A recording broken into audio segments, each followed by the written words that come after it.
Welcome to my presentation on the food culture of the Anglo-Saxon people. The Anglo-Saxon people first migrated to what is modern-day England around 400 AD. Many Germanic tribes migrated west to the British Isles after Rome withdrew, prior to its fall. The Germanic tribes brought many food practices with them that would make their way into the future practices of many Anglo-Saxon people. By 600 AD, the Angles and Saxons controlled much of modern England, becoming the dominant group on the Isles. After this point in history, historians refer to them as the Anglo-Saxons, all one big group. The geography of Anglo-Saxon land was very low in elevation, with most of the high elevation land belonging to the Scots, in what is modern-day Scotland, and the Britons in what is modern-day Wales. Up until the 15th to 16th century, a large portion of England was covered in a temperate deciduous forest, staying within a similar temperature for most of the year, which allowed for diverse vegetation and animal life. England also contained large tracts of heath and moorlands, and these areas of land contained poor soil, and much of the plant life would flood and decompose, forming bogs. Moorlands, however, were found to be useful for grazing animals, especially sheep and cows. Vegetables were crucial to the Anglo-Saxon diet, as they led a mostly vegetarian diet. Most Anglo-Saxons outside of the rich population had very low access to meat, which led to them replacing it with other easier-to-access foods. Peas and beans could be farmed en masse, making them a basis for most Anglo-Saxon diets. Broad beans and field beans were very accessible and were primarily eaten. Alongside peas and beans, the Anglo-Saxons would also eat onions, garlics, cabbage, turnips, beetroot, parsnips, and carrots. The Anglo-Saxons also foraged for most of the year, collecting mushrooms and nuts for their food. While generally exclusive to summer and fall, fruit was a plentiful resource for the Anglo-Saxons to collect. In the forest, they could collect cherries, blackberries, raspberries, apples, pears, and plums. These fruits could all be cooked with to enhance more boring dishes, and brewed into alcohol and ciders. Fruit could also be dried in order to preserve it for colder months, which bolstered their food storage with something more flavorful. As mentioned before, the majority of Anglo-Saxons outside of the rich population had little access to meat.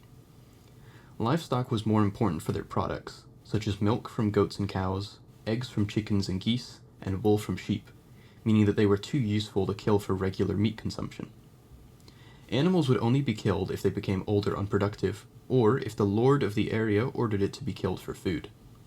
The only animal raised exclusively for its meat was the pig, since they produced such large litters and matured quickly.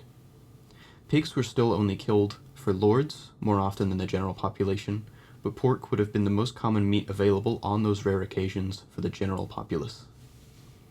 Hunting was also banned, usually under the protection of the local lord, and often with very cruel punishments if you were caught.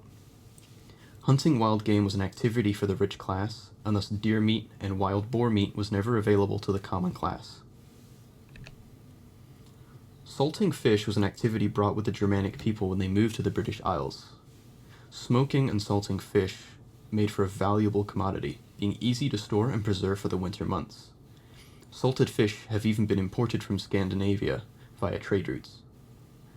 When fishing, the Anglo-Saxons usually caught and ate Atlantic herrings and salmon, as well as eels.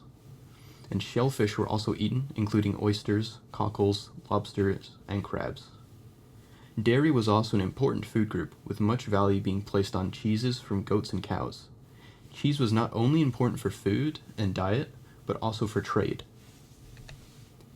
When it comes to grains, barley was widely grown, often being a taxable good for the ruling lord to collect from villages and towns, alongside honey.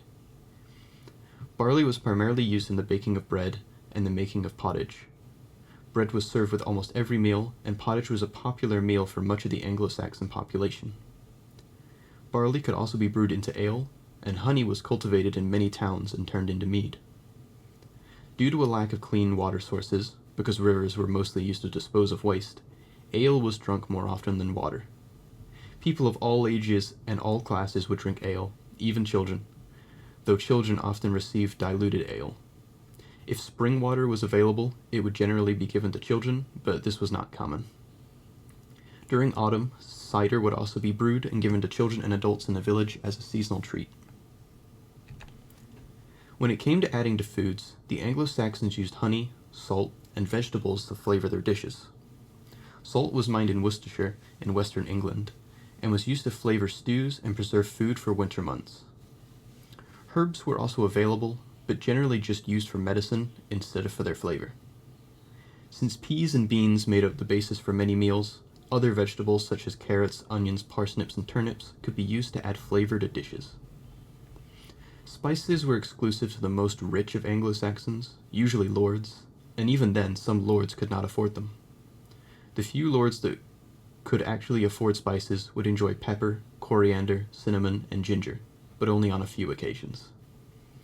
Honey was cultivated by some villages and was sometimes used to sweeten up their foods, but it was more common for feasts than just for regular meals. The meal structure for Anglo-Saxons saw a small breakfast in the morning, a more substantial lunch to give them energy for work, and then a large dinner in the evening for family. Snacking between meals was frowned upon, and would have been done in secret if at all. The location of meals would change with the seasons, seeing open fires outdoors in the summer with people eating outside together, and indoor fires in the winter with people gathered around the fire indoors for warmth. Feasts were also quite common, with many large events held throughout the year in massive mead halls. For most of the year, meals were a family event, especially dinner, with a meal involving the whole family. Feasts would often include an entire town or village, and for the larger feasts, the local lord would even attend. Seating at family dinners and feasts was organized by status. For family meals, the father would sit centrally, and for feasts, the lord of the land would sit centrally. The further you sat from the lord, the lower your perceived status, and it was an honor to sit next to or even remotely close to the lord. During feasts, women were not permitted to join the table, and would instead be cupbearers, bringing drinks to the men. Even the lord's wife and daughter would be cupbearers, making it a great honor to be served by them. The wealthy class would also sometimes bring their own minstrels and storytellers to feasts just for entertainment. When it came to eating, the Anglo-Saxons employed the use of a knife and spoon, but also used their hands to eat. Drinks such as ale and mead would be stored in large wooden bottles and served in cups and goblets made of wood and metal. And in drinking horns, also made of bone or animal horns. Plates would either be made of wood or plain clay pottery, with the richer population having decorations and ornate designs on their pottery. Clay and iron pots were also used to stew and cook over an open fire, and large spits would have been used for roasting meat during a feast. If food was ever dropped during a feast, it was to be picked up, blessed, and then set aside, not to be eaten off the floor. The Lord would often give this food to the needy after a feast was complete, but not always. For cooking, the Anglo-Saxons primarily utilized an open fire or fire pit, boiling and roasting their foods over it. Clay ovens were also used for baking bread, and were stored in communal baking houses, where bread could be marked for its owner and then stored on shelves. Occasionally, but quite rarely, a skillet was used for frying foods over an open fire. Salt was used to season stews, and because herbs were used medicinally, vegetables were used to flavor most dishes. Meals were primarily made of breads, ales, and vegetables. Bread was a staple food for most meals, served alongside it, and ale was drunk with every meal, including the small breakfast they would have.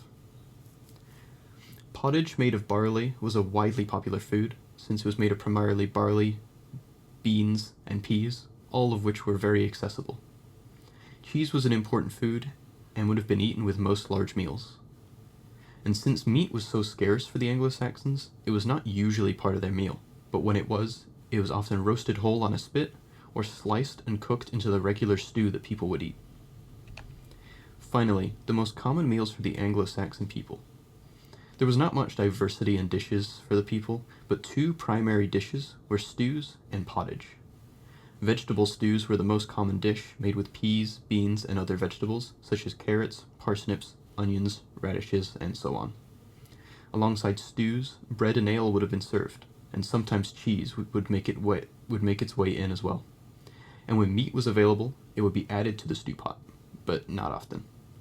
Pottage was just made of a barley base and flavored with vegetables, usually being peas and beans. Just like stews, this would have been served alongside bread and ale, and sometimes cheese. And that was the food culture of the Anglo-Saxon people. Thank you for listening.